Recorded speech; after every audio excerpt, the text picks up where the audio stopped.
First, open the Settings app on your Samsung phone. Scroll down and tap Apps. Tap the three dots in the top right corner. Then tap Special Access.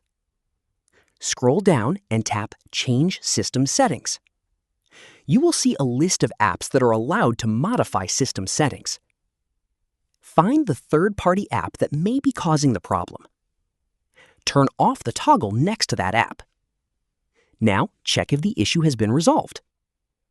If the problem still continues, go back to the Settings page. Scroll down and tap Software Update. Then tap Download and Install.